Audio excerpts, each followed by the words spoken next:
ہم الحمدللہ تفسیر بیان کرنے کے سلسلے میں چھٹا پارہ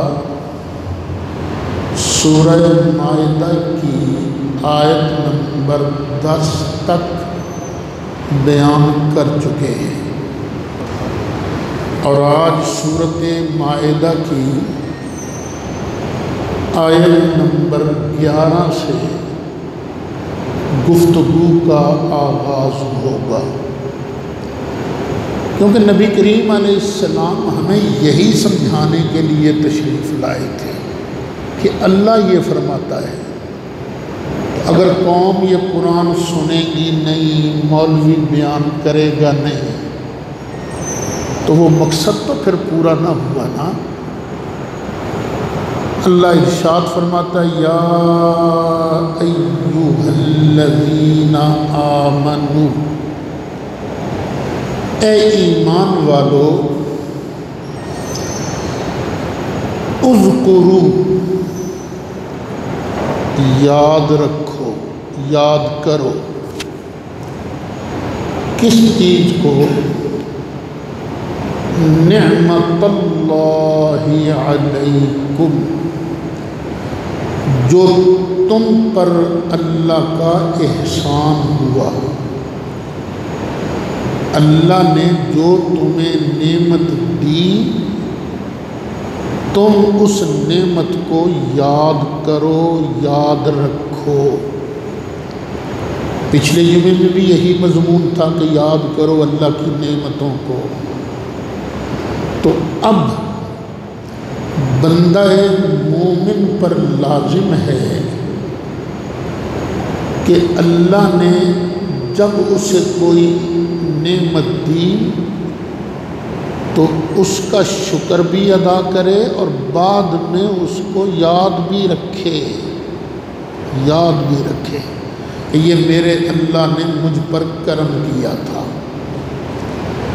کسی کو کسی طرف سے پیسے مل گئے، امید نہیں تھی، تو بندے کا کمال نہیں ہے، اسی کی عطا ہے، تو یاد رکھو کہ اللہ نے مجھ پر یہ کرم کیا ہے۔ کسی کے ہاں بیٹا پیدا ہو گیا، اللہ کی نعمت ہے، بیٹی پیدا ہو گئی، اللہ کی رحمت ہے، تو یاد کرو، اللہ کا شکر ادا کرو۔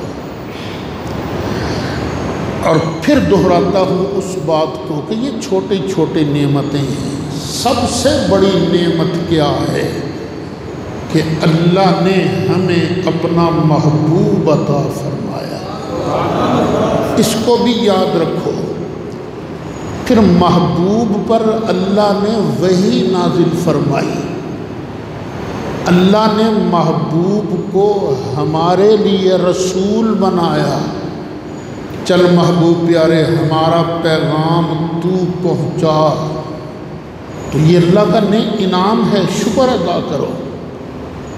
پھر قربان جائیں ان افراد پر جنہوں نے نبی کریم علیہ السلام سے اللہ کا پیغام سنا اور سن کر آگے نسلاً بعد نسل ہم تک یہ پہنچایا، یعنی ابو بکر صدیق سے لے کر جو بھی پوری دیانتداری سے اللہ کا پیغام ہم تک پہنچاتا ہے، اللہ اس کا بھی بھلا کرے، اس کا فائدہ کرے۔ شکر ہے اللہ کا کہ اس نے ہم تک یہ نعمت پہنچانے میں کچھ افراد کو منتخب فرمایا۔ اب یہ ایک خاص بات کی جا رہی ہے، یاد کرو اس نعمت کو۔ کون سی نعمت تھی؟ کئی تھی، یہاں ایک خاص نعمت کا ذکر ہے۔ اذ ہم قوم ان یبسطوا الیکم ایدیہم، جب ایک قوم نے ارادہ کیا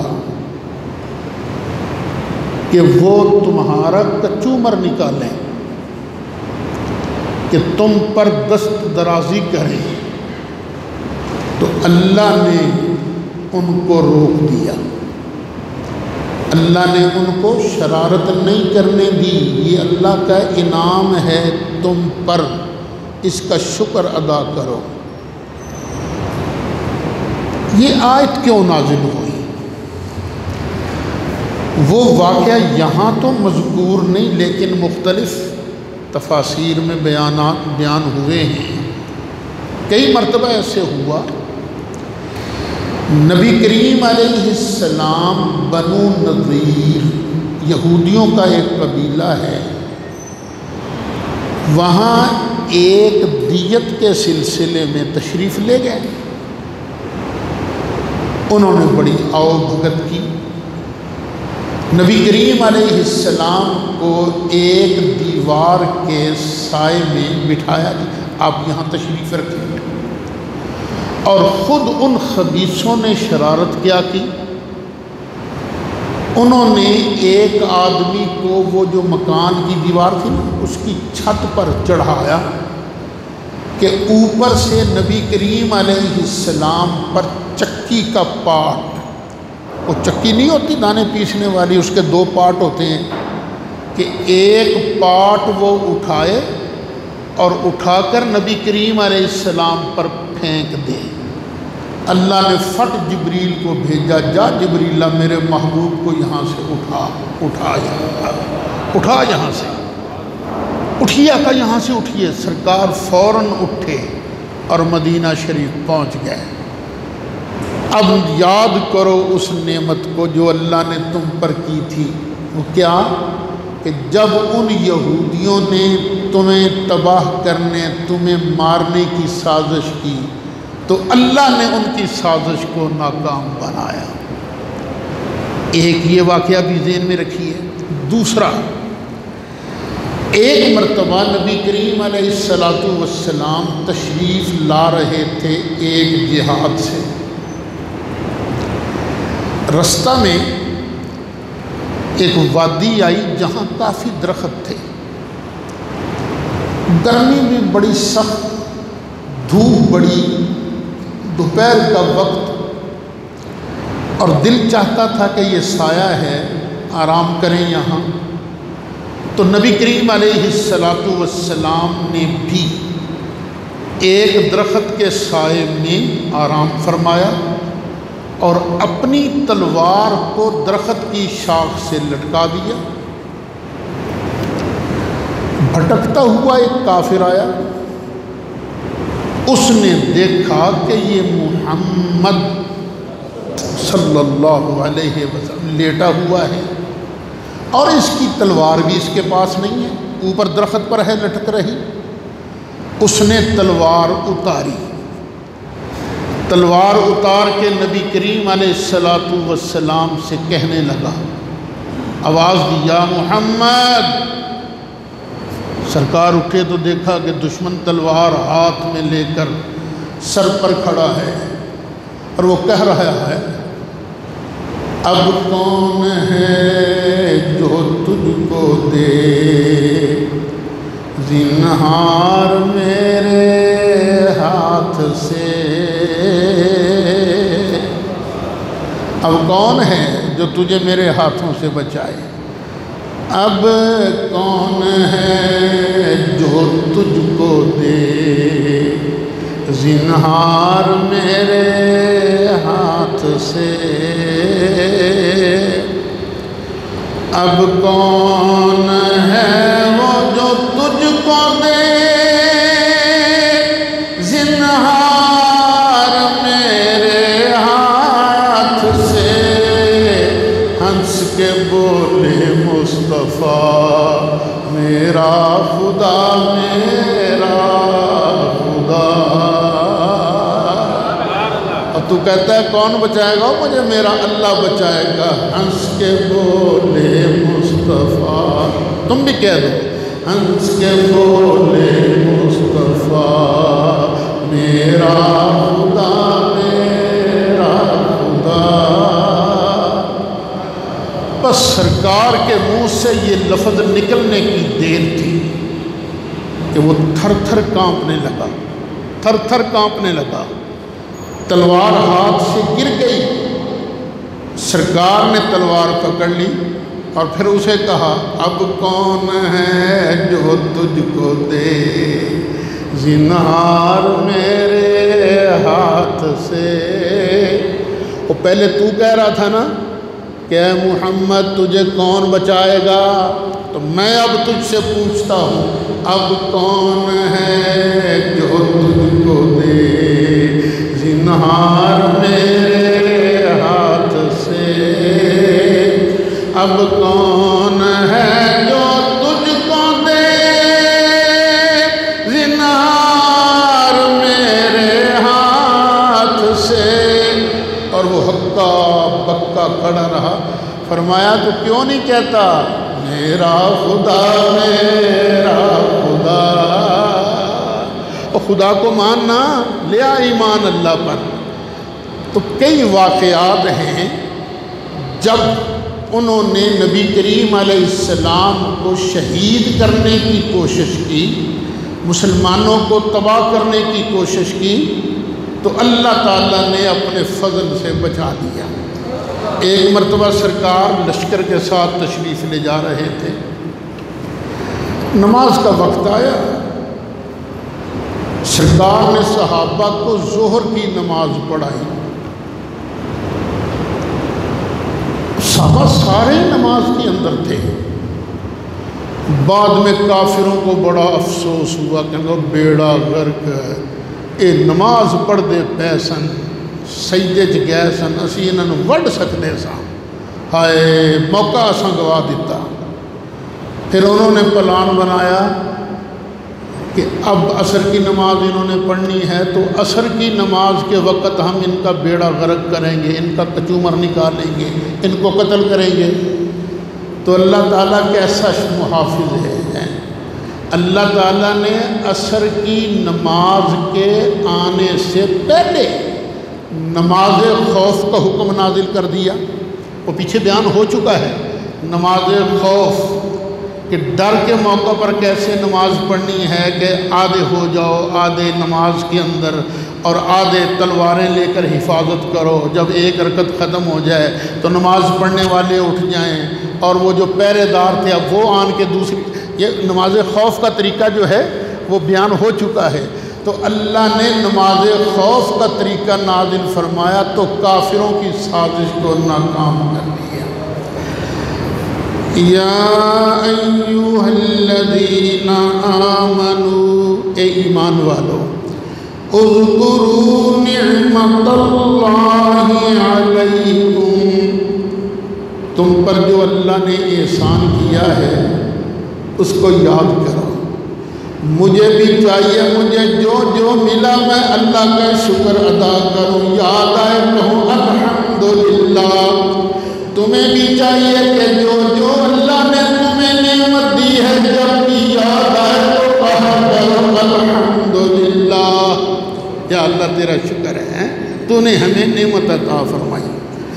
اذ ہم قوم ان یبسطوا الیکم ایدیہم، جب ایک قوم نے ارادہ کر لیا کہ اپنے ہاتھ تمہاری طرف بڑھائے، فَكَفَّ أَيْدِيَهُمْ عَنْكُمْ، تو اللہ نے ان کے ہاتھوں کو تم سے روک دیا۔ اب تمہارے لیے کیا لازم ہے؟ وَاتَّقُوا اللَّهَ،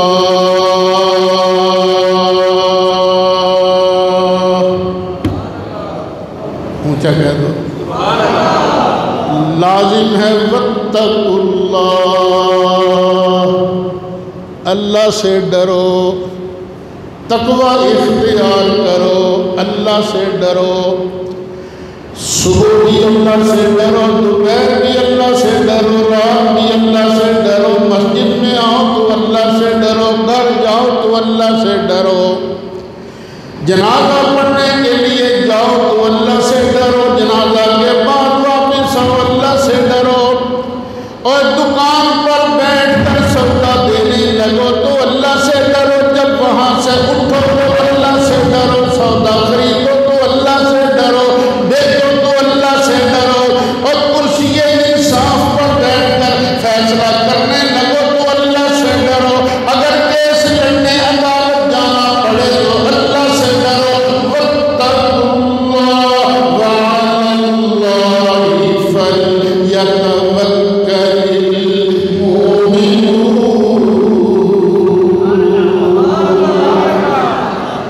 اور جو ایمان والے ہیں نا انہیں اللہ ہی پر توکل کرنا چاہیے، توکل بھروسہ اللہ ہی پر کرنا چاہیے۔ توکل کا معنی کیا ہے؟ اے نہیں کہ بندہ چپ کر کے بیٹھ جائے اب ہی اللہ دے گا، نہ، محنت خوب کر، محنت میں کمی کرے گا تو قصوروار ہے، لیکن اعتبار اس محنت پر نہ کر، اللہ تعالیٰ کی عطا پر اعتبار کر۔ تو دکان پر جاتا ہے، دکان چلاتا ہے تو اس پر اعتبار نہ کر، کیونکہ یہ اس کا فضل ہے، اس کی عطا ہے، چاہے تو گاہک بھیجے چاہے تو نہ بھیجے، لیکن دکان کو کھول کر سودا رکھ، دیانتداری سے بیچنا تیرا کام ہے، پھر اللہ کی رحمت ہے، اور تو اللہ پر توکل کرے گا تو اللہ تعالیٰ اپنے فضل و کرم سے تجھے خزانوں کے خزانے عطا فرمائے گا۔ اللہ پر توکل کرو، اور مومن کو چاہیے کہ بس اپنے اللہ پر بھروسہ رکھے، کسی اور پر بھروسہ نہ کرے۔ توکل کس پر ہے؟ اللہ پر۔ تو کئی صوفی، کئی پیر ہمارے، میں اللہ کے توکل سے بیٹھا، یہ اللہ کا توکل نہیں، یہ ہڈ حرامی ہے۔ توکل کا معنی کیا ہے؟ کہ محنت کر اور رزلٹ اپنے اللہ کے سپرد کر۔ سرکار کے پاس ایک آدمی آیا، سرکار نے فرمایا ڈاچی کو تو نے کیا کیا ہے؟ اس نے کہا میں اللہ دے توکل تے چھڑ دیتی ہے، اور فرمایا پہلے گوڈا بن پھر توکل کر، پہلے محنت تو کرنا، محنت کر، توکل پھر اللہ پر کر۔ الحمدللہ یہ رکوع یہاں مکمل ہوا۔ اب اگلا رکوع آیت نمبر 12 سے شروع ہوتا ہے۔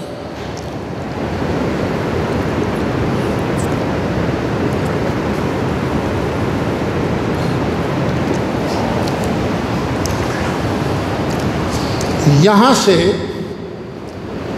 یہودیوں اور عیسائیوں ان دونوں کا باری باری اللہ پھر ذکر فرماتا ہے کہ ہم نے ان پر نعمتیں کی، انہوں نے ہماری نعمتوں کی قدر نہیں کی، ہمارے ساتھ وعدے کیے، عہد کیے، لیکن انہوں نے پرواہ نہیں کی۔ کہیں تم ایسا نہ کرنا، اگر ہم ان کو سزا دے سکتے ہیں تو ہم تمہیں بھی سزا دینے پر قادر ہیں۔ بس یہ ہے نقطہ اگلی دونوں قوموں کے ذکر کا۔ اللہ ارشاد فرماتا ہے وَلَقَدْ أَخَذَ اللَّهُ مِيثَاقَ بَنِي إِسْرَائِيلَ،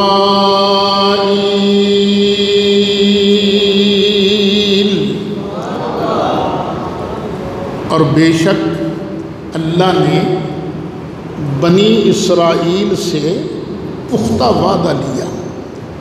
اسرائیل نام ہے حضرت یعقوب علیہ السلام کا، تو حضرت یعقوب علیہ السلام کی اولاد کو کیا کہتے ہیں؟ بنی اسرائیل۔ اللہ فرماتا ہے میں نے ان سے پختہ وعدہ لیا تھا۔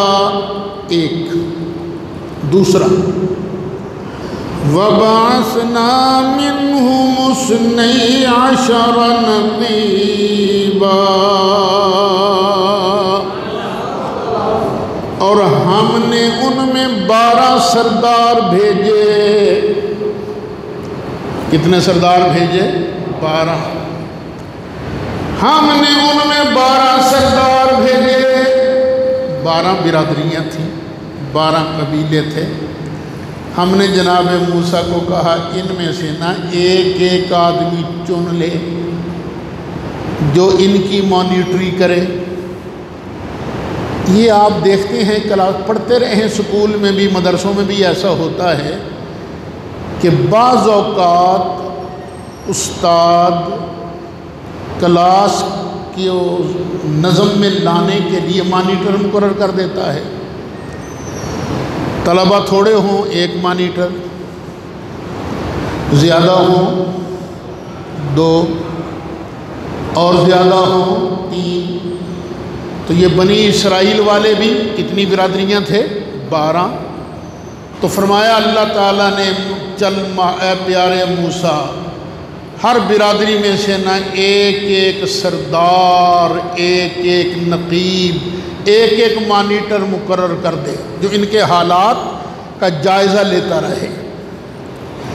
وَقَالَ اللَّهُ إِنِّي مَعَكُمْ، اور اللہ نے فرما دیا اور بے شک میں تمہارے ساتھ ہوں، اور میں تمہارے ساتھ ہوں۔ یارو کتنی بڑی دولت اللہ نے دی تھی ان کو، بنی اسرائیل کو، کہ اللہ نے ان کو کہا میں تواڈے نال ہاں بھائی۔ آئے ہے آپ خود سوچو، مجھ سمیت آپ میں سے کسی کو ہماری فوج کا چیف کہہ دے فکر نہ کر میں تیرے نال ہاں، تو کتنا چوڑا ہوئے گا؟ میرے نال چیف ہے بھائی، میرے نال چیف ہے نا، ہے نا،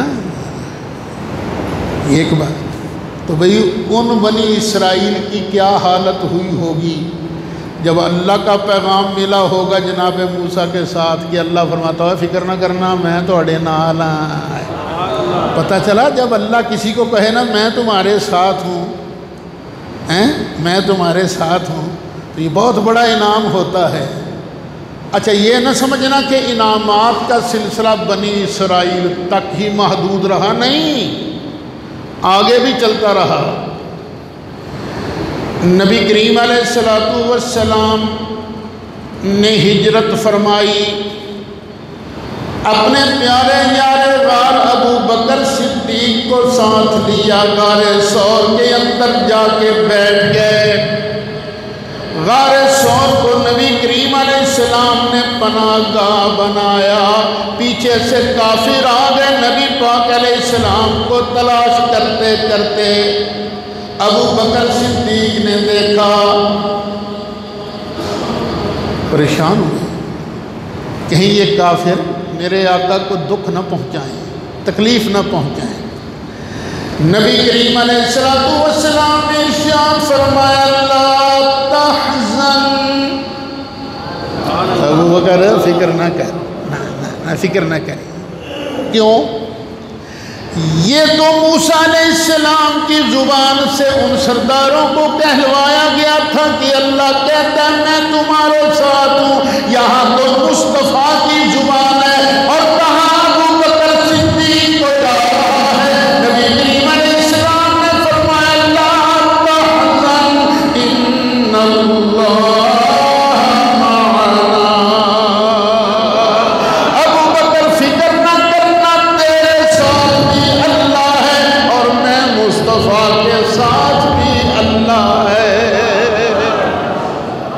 جس ابو بکر کے ساتھ اللہ ہو تمہیں شرم نہیں آتی اسی کو بھونکتے پھرتے ہو؟ اتنی ننگی گالیاں فیس بک پر دیکھنے میں آتی ہیں، وہ حیا ہی ختم ہو گئی ہے۔ اور کس ذات کے بارے میں کہہ رہے ہو؟ اس ذات کے بارے میں جن کے بارے میں قرآن کی نص موجود ہے۔ نبی کریم علیہ السلام نے فرمایا تھا لا تحزن، فکر نہ کر، ان اللہ معنا۔ ویسے غصہ آتا ہے، خون کھولتا ہے جب کوئی صحابہ کے بارے بک بک کرتا ہے، بکواس کرتا ہے، خون کھولتا ہے، لیکن فکر کی بات کوئی نہیں۔ کیوں؟ اللہ نے ہمارے سرکار جناب مصطفیٰ کی زبان سے ابو بکر کو کہا کہ لا تحزن، اور تم اپنی ڈیوٹی ادا کرتے رہو، لا تحزن ان اللہ معنا۔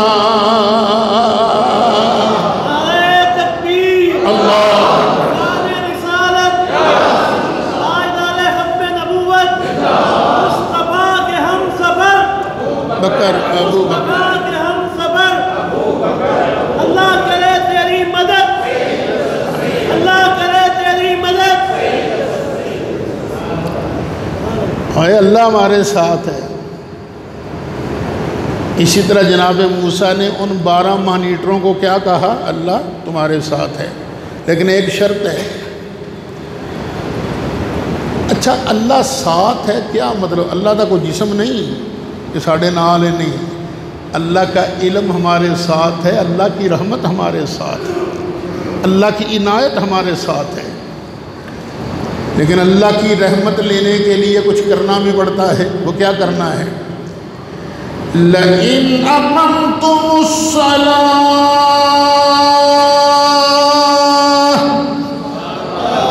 اگر تم نے نماز قائم رکھی، اگر تم نے نماز قائم رکھی تو اللہ تمہارے ساتھ ہے۔ وَآتَيْتُمُ الزَّكَاةَ، اور تم نے زکوٰۃ کو ادا کیا، زکوٰۃ دی تم نے، اللہ تمہارے ساتھ ہے۔ نماز بھی پڑھی، زکوٰۃ بھی دی، اور نماز جو ہے نا، نماز یہ گناہوں کو ختم کرتی ہے۔ سرکار نے فرمایا تھا ایک بات تو بتاؤ، اگر کسی کے گھر کے دروازے کے سامنے سے نہر گزر رہی ہو اور وہ 5 مرتبہ اس میں غسل کرے روز، تو کیا اس کے جسم پر مہر رہ سکتی ہے؟ نہیں آقا۔ فرمایا یہی حال نمازوں کا ہے، تم نمازوں پڑھو گے اللہ تمہارے جسموں سے گناہ اتارتا رہے گا۔ اچھا نماز بھی تم نے اگر پڑھی اور تم نے زکوٰۃ دی، وَآمَنْتُمْ بِرُسُلِي، اور تم میرے رسولوں پر ایمان لائے، جو بھی رسول تمہارے پاس آتے رہیں گے اگر تم ان کو مانتے رہو، کیونکہ بنی اسرائیل پر مسلسل نبی اور رسول آتے رہے۔ اچھا کتنی چیزیں ہو گئیں بھائی؟ نماز، زکوٰۃ، رسولوں پر ایمان، 3 چیزیں۔ اب چوتھی چیز کیا ہے؟ وَعَزَّرْتُمُوهُمْ، اور تم نے ان کا ادب کیا، تم نے ان کی تعظیم کی، دشمن کے مقابلہ میں ان کی مدد کی۔ چوتھی چیز کیا ہے؟ تعظیم رسول، تعظیم رسول۔ اس بات کو فراموش نہ کر دینا، ذرا سا بھی اس مسئلے میں فرق آ گیا نا تو ساری نمازیں ختم، کڑچ نا۔ رسول کی تعظیم اللہ کو مطلوب ہے کہ میرے رسول کا ادب ہو، اور اللہ تو ان سے بڑا راضی ہوتا ہے جو نبی پاک علیہ السلام کا ادب کرتے ہیں۔ وہ 26ویں پارے کی آیت کس طرح ہے؟ ان الذين يغضون اصواتهم عند رسول الله،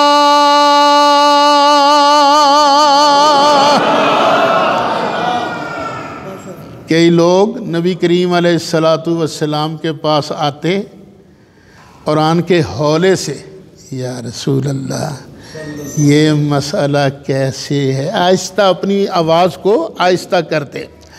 اللہ فرماتا ان الذین یغضون اصواتهم عند رسول اللہ اولئک الذین امتحن اللہ قلوبهم للتقوی،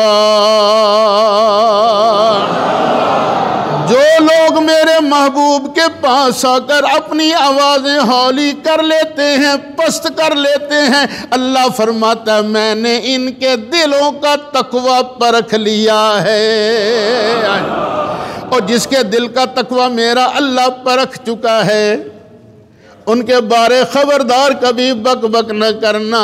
یہ کون لوگ تھے جو وہاں بیٹھتے سرکار کے ارد گرد بیٹھا کرتے تھے؟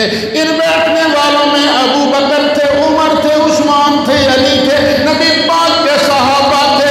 اللہ جن کی شان قرآن میں بیان کرے، اللہ تعالیٰ جن کے بارے قرآن میں اعلان کرے کہ میں نے ان کے دلوں کا تقوی چیک کر لیا ہے، میں نے ان کو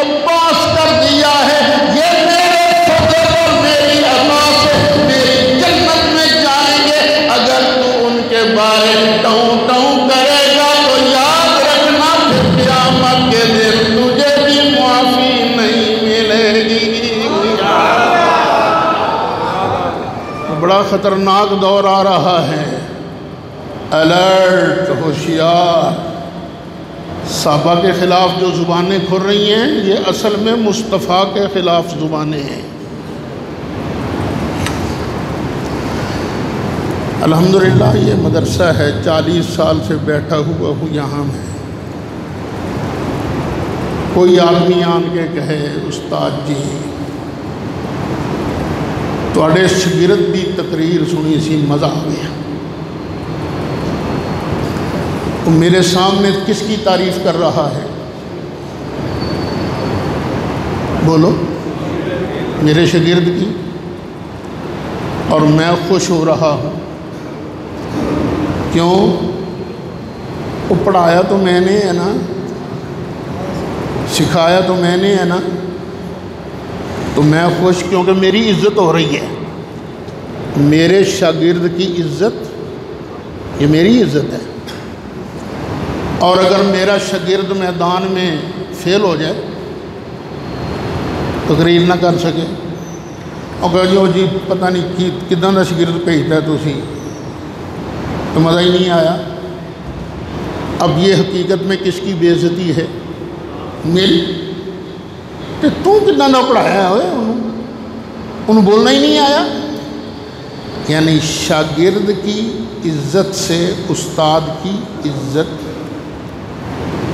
اور شاگرد کی بے عزتی سے، اس کی نالائکی سے استاد کی بے عزتی۔ یہ تو میرے شاگرد ہیں نا، مصطفیٰ کے بھی کوئی شاگرد تھے کہ نہیں تھے؟ کتنے شاگرد تھے مصطفیٰ علیہ السلام کے؟ تقریباً 1,24,000 کے قریب شاگرد چھوڑ کے گئے سرکار۔ اب شیعہ کہہ اٹھتے ہیں جی صرف 3 ہی پاس ہوئے، باقی سب ناکام، باقی سارے فیل ہو گئے، صرف 3 پاس ہوئے۔ پچھلے دنوں ایک شیعہ وہ فیس بک پر کہہ رہا تھا ارتد الناس بعد النبی الا ثلاث، نبی پاک کے انتقال کرتے ہی سارے بے ایمان ہو گئے، مرتد ہو گئے، صرف 3 بچے بس۔ وہ استاد کہاں سے شان والا بنا جس کے 1.25 لاکھ شاگرد ہوں اور پاس صرف 3 ہوں؟ وہ استاد کوئی شان والا ہے؟ اور ان صحابہ کو گالی دینا اصل میں مصطفیٰ علیہ السلام کی توہین کرنا ہے۔ تو مصطفیٰ نہیں، سنی مر تو سکتا ہے لیکن اپنے آقا کی عظمت پر حرف نہیں آنے دے۔ ہم تو کہتے ہیں ہمارا آقا وہ تھا جس نے آنکھ اٹھا کے دیکھا یا ہاتھ ہی لگا دیا تو اس کے سینے کو اللہ نے پاک کر دیا۔ یہ صحابہ یہ شان والے ہیں کیونکہ شاگرد ہیں میرے مصطفیٰ علیہ السلام کے۔ ہیں گرنے گی مشعل کی بو بکر عمر عثمان علی، ہیں گرنے گی بو بکر عمر عثمان علی، ہم مسلک ہیں یاران نبی، کچھ فرق نہیں ان چاروں میں۔ اور تم یہ جو درمیان میں تفریقہ ڈال رہے ہو صرف علی علی علی علی علی علی، پتہ نہیں۔ اچھا اسی رکوع میں نا، اب تو ٹائم نہیں رہا، اسی رکوع میں اللہ تعالیٰ یہودیوں کی خصلت بیان کرے گا۔ وہ تورات میں نا گڑبڑ کرتے تھے، ہیرا پھیری کرتے تھے، آیت کچھ ہوتی پڑھتے کچھ، مطلب کچھ ہوتا بیان کچھ کرتے۔ اور یہی آج کل فیس بک پر ہو رہا ہے۔ صرف یہودی نہیں، لا الہ الا اللہ محمد الرسول اللہ پڑھنے والوں میں بھی ایک گروپ ایسا پیدا ہو گیا ہے، جھوٹ پر جھوٹ، جھوٹ پر جھوٹ گھڑتا جائے گا۔ فیس بک پر ایک صاحب تقریر کر رہے تھے، نبی گئے نا معراج پر،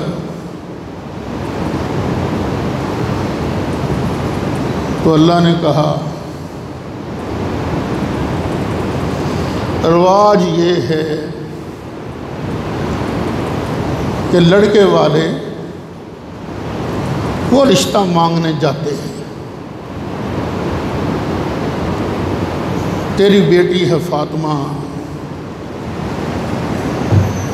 اگر میرا جسم ہوتا تو میں علی کی شکل میں آ کر تجھ سے رشتہ طلب کرتا۔ او خدا کا خوف کرو، نہ قرآن میں کہیں نہ حدیث میں کہیں، اپنی طرف سے گڑ گڑ کے سناتے ہیں۔ پھر سنائیں گے جی معراج پر گئے تو ہاتھ آیا، السلام علیکم، سرکار کے ساتھ مصافحہ ہوا۔ یہ ہاتھ کس کا ہے؟ دیکھا بھالا لگتا ہے، انگوٹھی پر نظر پڑی تو پتہ چلا کہ اوہ یہ تو علی کا ہاتھ ہے۔ لعنت اللہ علی الکاذبین۔